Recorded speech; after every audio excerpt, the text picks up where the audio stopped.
Madonna's mini concert may have been a surprise, but so was the turnout for this event. Where are you from? My name is Tyra Smith. I'm from Hartford, Connecticut, representing. And they seem to come from everywhere. Connecticut. Louisville, Kentucky.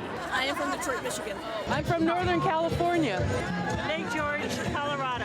I'm from Ohio, and I'm here because I have a lot of women in my life that I love.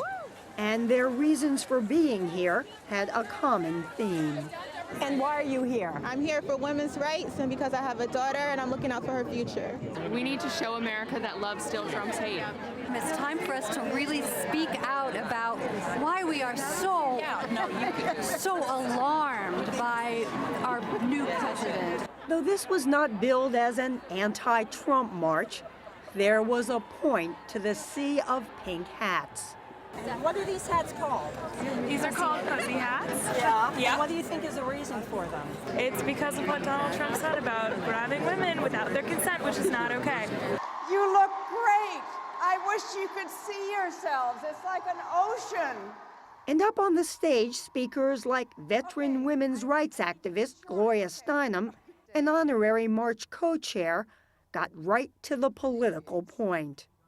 Trump and his handlers have found a fox for every chicken coop in Washington, and a Twitter finger must not become a trigger finger. The event was called in part because of concern among women about the possible erosion of rights they've spent generations working to achieve. One of us can be dismissed, two of us can be ignored, but together we are a movement and we are unstoppable. The speeches went on for more than 3 hours, featuring everyone from Kamala Harris, California's first minority woman senator. And there is nothing more powerful than a group of determined sisters marching alongside with their partners and their determined sons and brothers and fathers, standing up for what we know is right. To wounded veteran, now U.S. Senator from Illinois, Tammy Duckworth. I didn't give up literally parts of my body to have the Constitution trampled on. To event co-chair Linda Sarsour. I stand here before you, unapologetically Muslim American, unapologetically Palestinian American. To 6-year-old Sophie Cruz, the daughter of undocumented immigrants. Let us fight with love, faith, and courage so that our families will not be destroyed. But it was not just in Washington. There were sister marches in scores of cities around the world, with speakers calling for a mass movement that will protect women's rights and elect officials who will help. But can one day of marches make a major difference?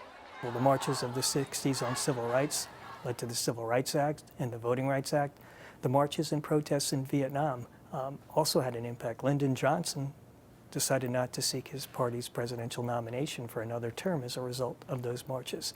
But University of Connecticut political science professor Paul Herndson, who studies mass movements, says there is another key ingredient: the follow-up.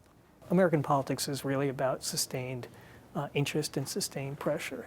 It's about organizing. It's about making sure that over time policymakers hear what you have to say and get the sense that you are determined. I am woman, hear me roar!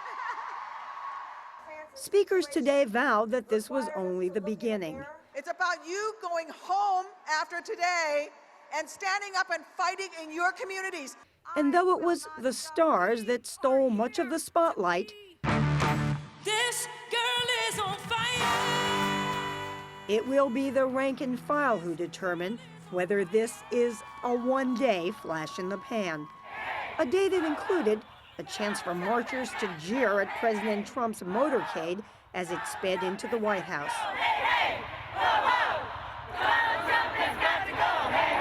At the very least, for those who put their shoe leather and their hearts into the event, it will be a day that made history.